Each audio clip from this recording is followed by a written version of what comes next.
and we'll be a lot stronger for it. We're taking in hundreds of billions of dollars. We'll continue to do so. To show you how ridiculous the opinion is, however, the court said that I'm not allowed to charge even $1. I can't charge $1. Can't charge $1. I would have used 1 penny, but we don't make the pennies anymore. We save money. Can't charge $1 to any country under IEPA. Not $1. I assume to protect other countries. This must have been done to protect those other countries, certainly not the United States of America, which they should be interested in protecting. That's what they're supposed to be protecting. But I am allowed to cut off any and all trade or business with that same country. In other words, I can destroy the trade. I can destroy the country. I'm even allowed to impose a foreign country destroying embargo. I can embargo. I can do anything I want, but I can't charge $1. Because that's not what it says. And that's not the way it even reads. I can do anything I want to do to them, but I can't charge any money. So I'm allowed to destroy the country, but I can't charge them a little fee. I could give them a little two-cent fee, but I cannot charge under any circumstances. I cannot charge them anything. Think of that. How ridiculous is that? I'm allowed to embargo them. I'm allowed to tell them you can't do business in the United States anymore. We want you out of here. But if I want to charge them $10, I can't do that. It's incorrect. Their decision's incorrect. But it doesn't matter because we have very powerful alternatives that have been approved by this decision. You know, they've been approved by the decision for those that thought they had us. And they're saying that I have the absolute right to license, but not the right to charge a license fee. So think of that. I have the right to license, which is a very powerful word. In many ways, license is more powerful than tariffs. In fact, I was thinking about using it. But they came up with the idea that I can license, just like the people that were opposing me told them to do, but not the right to charge a license fee. Think of that. Who ever heard of such a thing? What license has ever been issued without the right to charge a fee? You get a license, you charge a fee. It's automatic, but not with this court. But now the court has given me the unquestioned right to ban all sorts of things from coming into our country, to destroy foreign countries, but a much more powerful right than many people ever thought we even had, but not the right to charge a fee. How crazy is that? Our country is the hottest country anywhere in the world right now. And it was a dead country 1.5 years ago under an incompetent president. But now I'm going to go in a different direction, probably the direction that I should have gone the first time, but I read the language. I'm very good at reading language, and it read our way 100%. But now I'll go the way I could have gone originally, which is even stronger than our original choice. As Justice Kavanaugh, whose stock has gone so well, you have to see, I'm so proud of him, wrote in his dissent, although I firmly disagree with the court's holding today, the decision might not substantially constrain a president's ability to order tariffs going forward. So, think of that. The decision might not substantially constrain. And it doesn't. He's right. In fact, I can charge much more than I was charging. So I'm going to just start. Although I firmly disagree with the court's holding today, the decision might not substantially constrain a president's ability to order tariffs going forward. That's because numerous other federal statutes, which is so true, authorize the president to impose tariffs and might justify most, if not all, of the tariffs issued in this case. Even more tariffs, actually. Those statutes include, think of that, those statutes include, for example, the Trade Expansion Act of 1962, Section 232. All of these things I know so well. The Trade Act of 1974, Sections 122, 201, 301. And the Tariff Act of 1930, Section 338, all clear. But it's a little bit longer process. I thought I'd make things simple, but they didn't let us do that. I would like to thank Justice Kavanaugh for frankly, his genius and his great ability. Very proud of that appointment. In actuality, while I am sure that they did not mean to do so, the Supreme Court's decision today made a president's ability to both regulate trade and impose tariffs more powerful and more crystal clear rather than less. I don't think they meant that. I'm sure they didn't. It's terrible. And to think that the Democrats who oppose this only because they want to go the opposite way, they'd like to pack the court. They want to put on 21 people. They want to pack the court, pack the Supreme Court. Maybe they should do it. Maybe they would be better off if they did it. They want to pack the court. They want to do anything to hurt our country. There will no longer be any doubt, and the income coming in and the protection of our companies and country will actually increase because of this decision. I don't think the court meant that, but it's the way it is. Based on long-standing law and hundreds of victories, and even, as I was pointed out before, even thousands of victories over the years, to the contrary, the Supreme Court did not overrule tariffs. They merely overruled a particular use of IEEPA tariffs. And essentially, it's used to get a fee. I can do anything I want with IEEPA, anything. I just can't charge anybody for it. I can license, I just can't charge them. It's ridiculous, but it's okay because we have other ways, numerous other ways. The ability to block, embargo, restrict, license, or impose any other condition on a foreign country's ability to conduct trade with the United States under IEEPA has been fully confirmed by this decision. So now there's no doubt, because, you know, there were a lot of questions about tariffs because no president was smart enough to use them to protect our country from those countries and businesses that were ripping us off. You took a look at the deficits that we had with some of these countries. It was disgraceful what they got away with for many, many decades. But now we know, because this decision affirms all those things that some people weren't sure about. In order to protect, and it says so, in order to protect our country, a president can actually charge more tariffs than I was charging in the past period of a year under the various tariff authorities. So we can use other of the statutes, other of the tariff authorities, which have also been confirmed and are fully allowed. Therefore, effective immediately, all national security tariffs under Section 232 and existing Section 301 tariffs, they're existing, they're there, remain in place, fully in place, and in full force and effect.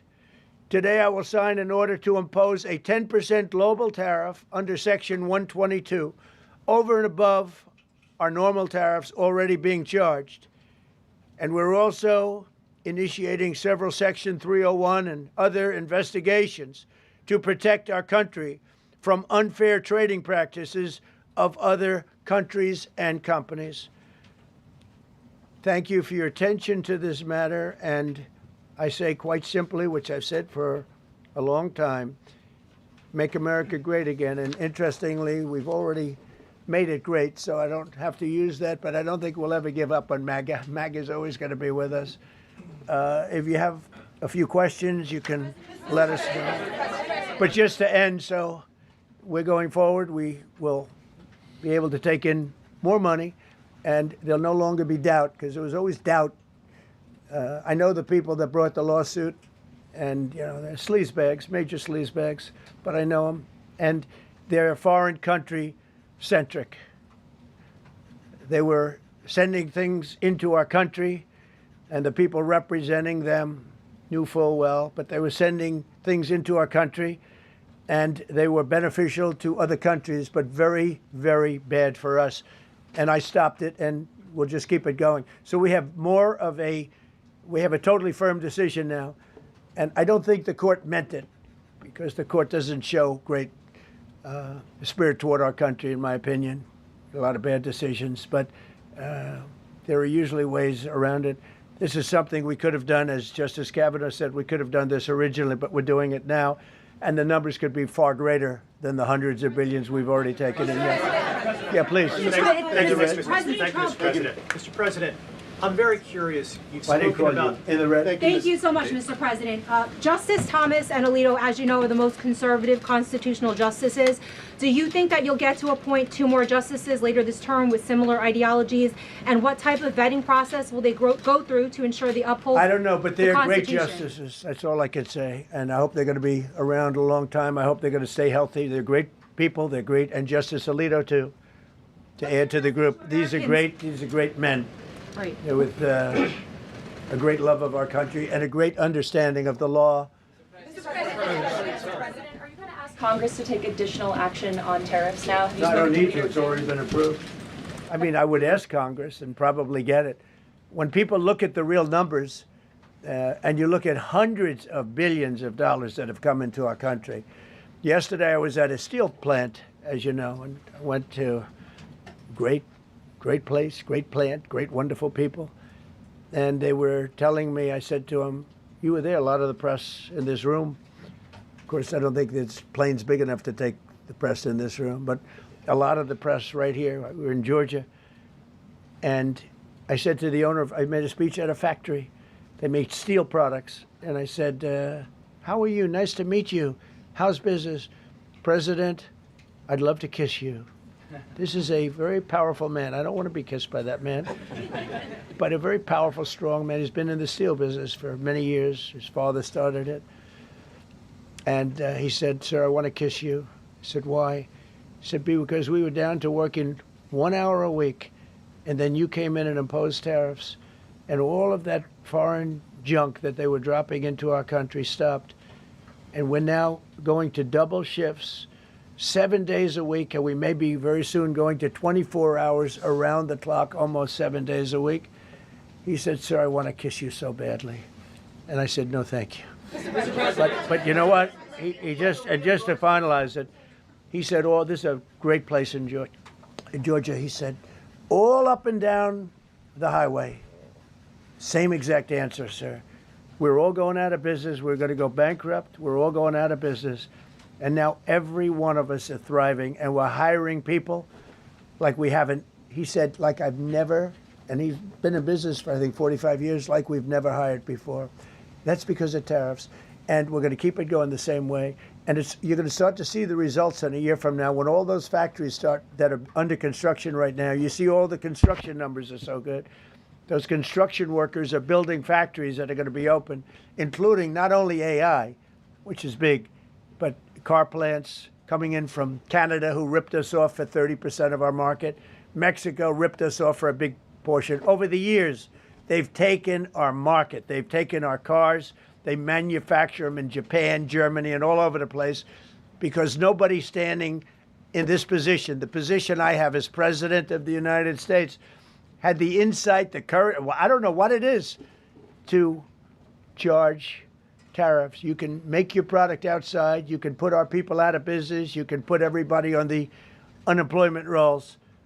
But if you're going to make a car in some other country, you're going to pay a 15, 20, 30% tariff. And those things would have never happened. We wouldn't have lost our business. Same thing with, as an example, Taiwan. Taiwan came in. They stole our chip business. They make chips. For 30 years longer, they made chip.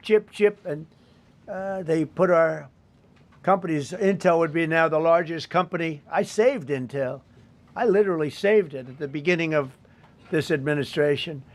And now all those companies in Taiwan are building factories in Arizona, Texas, and various other places because they don't want to pay tariffs. They're all pouring into the United States.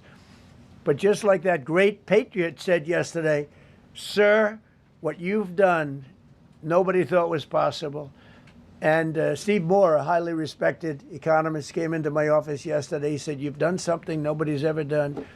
22 Nobel Prize winners in economics said we would right now be in a recession. And you said, no, we're going to have a booming country. We're going to have a booming country. You were right. All 22 were wrong, and you were right. This country is booming. and it's booming because of the election on November 5th, and it's booming for another reason. It's booming because of tariffs. Yeah, please, go ahead. Thank you, Mr. President. What was said ahead of this Thank you, Mr. decision President. that if the Supreme Yeah, Court please, ruled... go ahead. Thank you, Mr. President. What will you say to foreign nations who seek to renegotiate their deals? And what did you mean a moment ago when you said that the Supreme Court has been swayed by foreign interests? Well, I think that foreign interests are represented by people that I believe have undue influence. They have a lot of influence over the Supreme Court, whether it's through fear or respect or friendships, I don't know. But I know some of the people that were involved on the other side, and I don't like them. I think they're real slime balls. And got to do what's right for the country. You got to do what's right for the Constitution. That's why I respect so much Justice Thomas and Alito, Kavanaugh, because they not only dissented, their dissent is so strong. When you read their dissent, you know, a lot of times you'll read a dissent and it's like, well, you don't know, it could go either way. There's no other way. The good news is, it's like Justice Kavanaugh said, very strongly said, you have other ways you can go. You don't have to go that way. You can go other way. There are numerous other ways you can go. And frankly, this should have been done by presidents many years ago. They allowed our country to be eaten alive. We lost 50% of our car business. We used to make cars. We made all the cars. And then Mexico came, Canada came, and Japan and Germany. But they're all coming back now. They're all coming back at record levels. No, you please. I'm not talking to you. I don't talk to CNN. It's fake news. Go ahead. Mr. President, yesterday you made the case that the economy is the hottest it's been in a long time. Right. January jobs report beat expectations, CPI report beat expectation, real wages are up. What would you tell Americans who are worried that this decision will kind of throw the economy that you have projected going in the right direction at a very rapid pace off track? Well, thank you for the question. And I will say this. We really are at a very important point. I've been waiting for this decision so long. They could have made this decision a long time ago. Not complex. They're wrong on it. It's a ridiculous decision. But they should have released this a long time ago. We waited months. And that gave uncertainty. Now we have certainty. And I think you're going to see the country get much stronger because of it. Look, we were ripped off by almost every country in the world. If you look at the surpluses, almost every country in the world that did business with us, our people were stupid. And I blame presidents for it because they're ultimately the leader. We were being ripped off by almost every single country in the world, had some massive surpluses. China had hundreds of billions of dollars in surpluses with the United States. They rebuilt China. They rebuilt the army. We built China's army by allowing that to happen. I have a great relationship with President Xi, but he respects our country now. Now, what we've done, I charged China a 20% tariff as a penalty for sending fentanyl in. And that was 20 times more than they could make by selling fentanyl. And I said, you know, at some point you're going to say, like, and they have reduced it. You know, fentanyl is down by more than 30% coming into our country. Part of that is our strong border. We have a strong border now. But thank you. Thank you for your question. Mr. President, sir, you warned once in a social media post that if the Supreme Court did this, shot down your tariffs, the U.S. would be, quote, financially defenseless. Are we financially defenseless right now? No, because we're doing something in a different way. We're doing something in a very powerful way. And we're using things that some people thought we should have used in the first place. But it's more complicated. It's a little more complicated. The process takes a little more time. But the end result is going to get us more money. And I think it's going to be great. Yeah, please. Peter, go ahead. Thank you, President Trump. So, since Liberation Day, there's about $175 billion in tariff revenue that is now in limbo. Do you have to refund $175 billion? Think of it, Peter. Very fair question. They take months and months to write an opinion, and they don't even discuss that point. We've taken in hundreds of billions of dollars, not millions, hundreds of billions of dollars. And so I said, well, what happens to all the money that we took in? It wasn't discussed. Wouldn't you think they would have put one sentence in there saying that keep the money or don't keep the money, right? I guess it has to get litigated for the next 2 years. So they write this terrible, defective decision, totally defective. It's almost like not written by smart people. And what they do, they don't even talk about that. Your question is very basic. That was the first question I asked also to make you feel good. I said, what about all the money that we've taken in? Sir, they don't discuss that. How crazy is that? What you're saying is, are you saying that you don't plan to honor refunds for companies that file for them? I just told you the answer, right? I told you the answer. It's not discussed. We'll end up being in court for the next 5 years. Go ahead, Green. Thank you, Mr. President. When you are talking about the relationship with countries that you have sought trade deals with, do you anticipate that they will seek to renegotiate those? What do you say to them? And do you view this as a potential undermining power for your We're negotiations? going straight ahead with 10% straight across the board, which was the absolute right to do. And that's taking place. That's a lot of money coming into our country. And then during that period of about 5 months, we are doing the various investigations necessary to put fair tariffs or tariffs, period, on other countries. So we're doing that period, but we're immediately instituting the 10% provision, which we're allowed to do. And in the end, I think we'll take in more money than we've taken in before. Mr. President, you've used the tariff revenue to pay for a host of federal policies. You've claimed that they will pay for them. What happens to Well, like those the things? farmers, we took care of farmers. You know, the farmers were mistreated by foreign countries very badly, very, very badly. And last week I gave them $12 billion out of tariff money. We intend to, out of tariff money, because just so you understand, we have tariffs. We just have them in a different way. And now they've been confirmed by the Supreme Court of the United States. So there's no longer that question out there about tariffs. And we'll be taking in hundreds of billions of dollars. And countries that have treated us badly will have to pay a price for treating us badly. And countries that have been good to us will be treated very well. We just left the top person in a place called Vietnam, just left my office. Great gentleman, strong and smart. He said, you know, I think this means you're allowed to charge us more tariffs than before.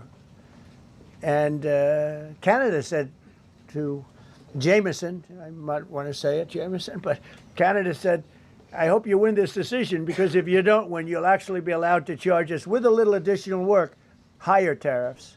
Jameson, you want to comment on that? Yes, sir. So to the President's point, we have a lot of tools out there. We have Section 122, which will be implemented today, will be signed today and implemented very shortly. We have Section 301 investigations, which are incredibly legally durable, where we can investigate and address unfair trading practices that have led to our huge trade deficit. And so you can look forward in the coming days and weeks to seeing all of that come out, and we're going to keep continuity in the program. We're going to keep addressing this so that the deficit can keep going down. That's the trend it has, and we can make America great again. No. Several of Republicans in Congress have supported this decision by the Supreme Court, and Hakeem Jeffries, the Democratic leader, has called you a wannabe king. Why wouldn't him a low IQ? But why wouldn't he? Doesn't even know.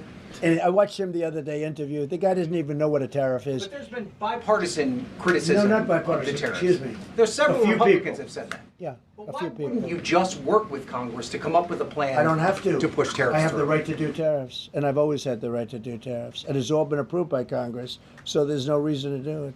All we're doing is we're going through a little bit more complicated process. Not complicated very much, but a little more complicated than what we had. We'll be able to take in tariffs, more tariffs. And the Congress people and the Congress, down the Canadian tariffs last week. Yeah, There's yeah, been votes you in know the why? Senate against it. Yeah, because we lost 2 Republicans or 3 Republicans because they're not good Republicans. What you don't say, you don't say that we got 215 votes. You need 218 for something to pass. Yeah, sure we do. We might have lost 3 votes, and we got. And what was the score on the Republican side? 215 to 3, right? But you don't say that. We have great unity. There's great unity in the Republican Party, and I hope everyone's going to vote Republican, because otherwise you won't have a country left, because these people have been destroying. They are destroying our country. Please. Mr. President, the 122 tariffs, that 10%, Yeah. Is that going to be for 150 days, or do you want to charge that indefinitely? We have a right to do pretty much what we want to do, but we're going to charge it starting effectively. I think it's 3 days from now. Yeah, please. Mr. President, you speak to a lot of factory workers, a lot of manufacturing workers. What does the Supreme Court ruling say? What's that message to those factory workers? Well, I think the factory workers are happy because we're now telling them that they're going to look. The man I met with yesterday, who owned a factory, was out of business. He was out of business, and now he's employing 5 times. In fact, I walked in. He's got a brand new crane. I said, "How old is that crane?" We got it in December. He's allowed to write it off in 1 minute. The Great Big Beautiful Act gave no tax on tips, no tax on Social Security, no tax on overtime. He said this great big beautiful bill, frankly, has been the best thing that's ever happened for the workers of the, much more so than for rich people. The only thing it does for rich people, it allows them to hire a lot more people. But when I saw him, and then he said, it's all up and down the line. This is a place in Georgia, all up and down, other factories doing different, not only steel products, different. He said, every one of us was out of business. We could barely make it. Some of them were down to less than an hour a week. Think of it, 1 hour a week to make just a few little trinkets or whatever they make. Now they're going round the clock. I had it a month ago. I went to Michigan, went to Ford, and I met with Bill Ford, the head of Ford, and we were in one of the biggest plants, an original plant from the early 1900s, where, by the way, I might add this, it's not really relevant, but it's all relevant. Murders are down the lowest since 1900, around the time that he had this plant. That's 125 years. We have the lowest murder rate. Okay. And our crime is way down in the country. The factories that we're talking about, the people that we're talking about, they are so thrilled with Trump. So whether we charge IEEPA tariffs or whether we charge tariffs under a different section, that's what we're going to be doing.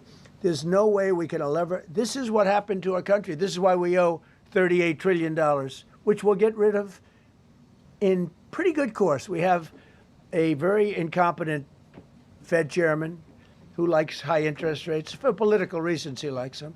But we're going to have somebody very good. Interest rates should come down very substantially. I think we should pay the lowest interest rates on the planet. There should be no country, and we don't do that. We're number 38. This is just bad policy for a long period of time. But what's happened is we've made America strong again. We've made America great again. We should pay. As an example, the country of Switzerland, we were getting almost no tariffs from them. We had a $40 billion deficit. And the prime minister called me up. She said, but we are a small country, because I said we're going to raise it to 39% from nothing. That would have rendered them not very successful, as opposed to right now they're considered elite. But if we put a tariff, they would, and I realized then, she said, but sir, we are a small country. I said, you're a small country with a big deficit. For us, you're making a lot of money off the United States. If we do that, a lot of these elite countries, they're elite because we let them make so much money. And I want them to do well, but I don't want them to do well on the backs of the American taxpayer. So I appreciate your question. I think it's a reasonable answer. President Trump, you said that you were disappointed with that, but were you surprised with this decision? What you felt when you... I was surprised because I thought that what we did was, number one, according to, I mean, I read the paragraphs. I read very well. Great comprehension. I read everything there is to read, and I said, we can't lose this case. But we can when judges are political, when they want to be politically correct, when they're catering to a group of people in D.C. Maybe, I don't know what it is, because when you read it, there's no other interpretation. There is no other interpretation. But it's okay, because what has come out, and I'll say it for the third time and maybe the last time in a while, is that we've taken the uncertainty of tariffs out, because we had uncertainty. We got sued by sleazebags, I know them well, that are very outside country, China-centric, but outside country-centric. And they're going to end up not doing as well as they did before. America was becoming really, really, we're strong again. Hey, we have the strongest military. I rebuilt the military in the first term. We have the most powerful military. We make the best equipment, and even them, you know, we could do much better. We have people that get paid a lot of money to manufacture Patriot missiles and javelins and all the different things, but when you want them, they're too slow, and we put them on notice, and they're going to make. Our country is building a lot of things right now, and our country is doing really well, and we're going to keep it that way. The bottom line is that the word certainty is now in the equation. Every single thing I said today is guaranteed certainty. It's been tested, as Jameson said 1,000 times. Literally, I said hundreds of times. He said, sir, actually thousands of times, and won in all of the courts. And we're just going back to that. And the problem is that we had other presidents that weren't into trade. Maybe they weren't business oriented. Maybe they weren't smart. We had some dummies too, you know. I respectfully say we had some real dummies. So we are going to keep it going just as before, probably more so. But you're no longer going to be asked. Every time I got up, you'd ask, well, what happens if you can't charge tariffs? Now we can. And by the way, in their decision, they specifically said we can do these. We have alternatives. Yeah.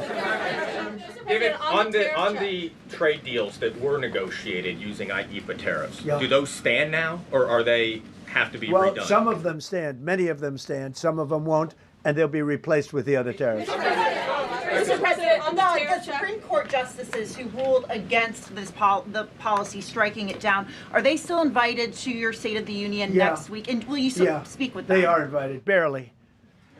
Barely. 3 are happily invited. No, they're barely invited. Honestly, I couldn't care less if they come. Okay.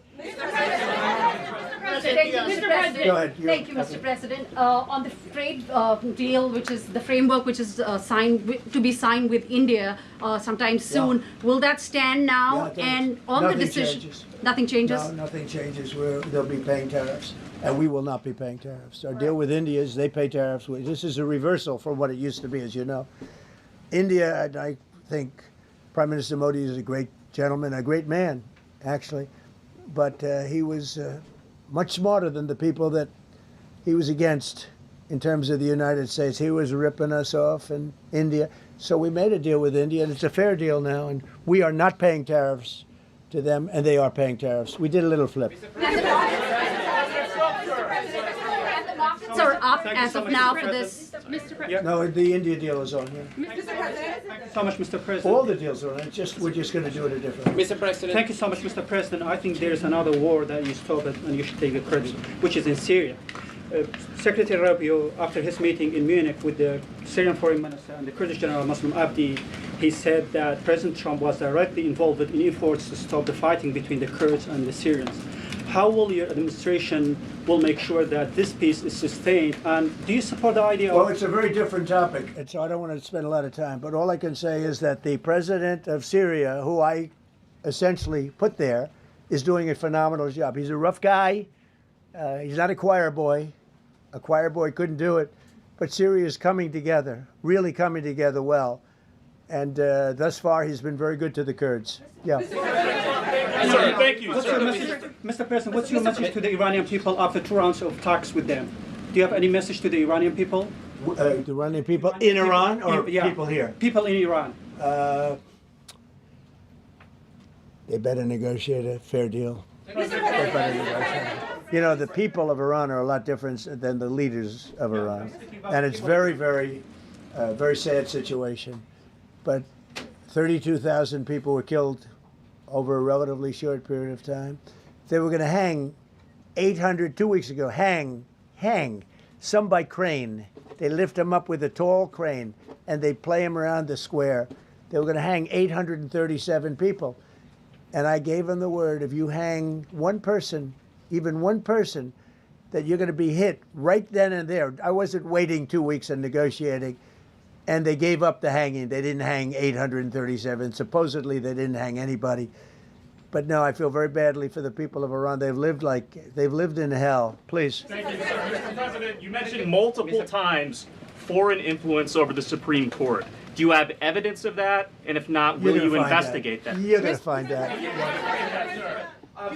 What alternatives are you going to put into place in your relationship with Europe, and also those tariffs that have been called illegal? How they're going to go impact the relationship with Russia, that you sanction Well, some I want countries? Europe to strengthen up.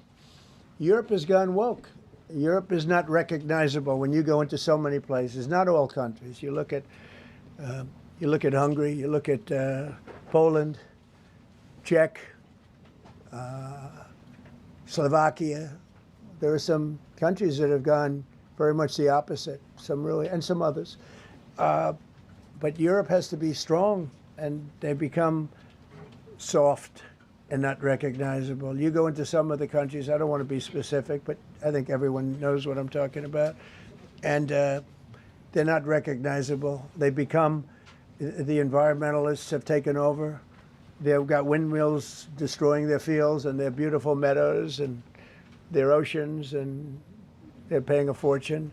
Now, Europe has to get smart. Europe's getting killed on two things, energy and immigration. And if they don't solve both of them fast, Europe is not the same place. Yeah, please. Justices Gorsuch and Barrett, are you surprised in particular by their decision today? I And am. do you regret nominating them? I don't want to say whether or not I regret. I think their decision was terrible. Yeah. I think it's an embarrassment to their families. You want to know the truth? The two of them. Yeah. Specifically on that Say it again, $2,000 please. tariff check. Mr. President. I didn't call you. You didn't call me? Yeah, Mr. President, to be clear, do you believe at the end of implementing these new tariff tools, the tariff rate and tariffs will ultimately be higher than they currently are? Potentially higher. How much higher? It depends, whatever we want them to be. But we want them to be fair for other countries. And, you know, we have some countries that have treated us really badly for years, and it's going to be high for them. And we have other countries that have been very good, and it's going to be very reasonable for them. Yeah. So specifically on the tariffs question, I mean on the $2,000. I didn't call you. Mr. President, thank you, Mr. President. Do you have any plans to travel to India for the Quad Summit, and how do you think your relationship with India is right now? I think my relationship with India is fantastic, and we're doing trade with India. India pulled out of Russia. You know, India was getting its oil from Russia, right? And they pull way back at my request because we want to settle that horrible war where 25,000 people are dying every month. And my relationship with Prime Minister Modi is, I would say, great. I also stopped a war between India and Pakistan, as you know. There were 10 planes we shot down. That war was going, and probably going nuclear. And just yesterday, the Prime Minister of Pakistan said President Trump saved 35 million lives by getting them to stop. That's and I did it largely with tariffs. I said, look, you're going to fight, that's fine, but you're not going to do business with the United States, and you're going to pay a 200% tariff, each country. And they called up and they said, we have made peace. Okay?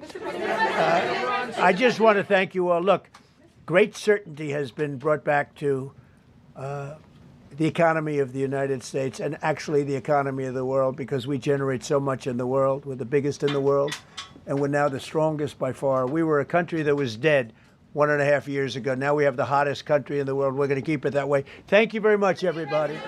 Thank you. Thank you very much. Thank you, Mr. President. Did you say 32,000 were killed in Iran, sir?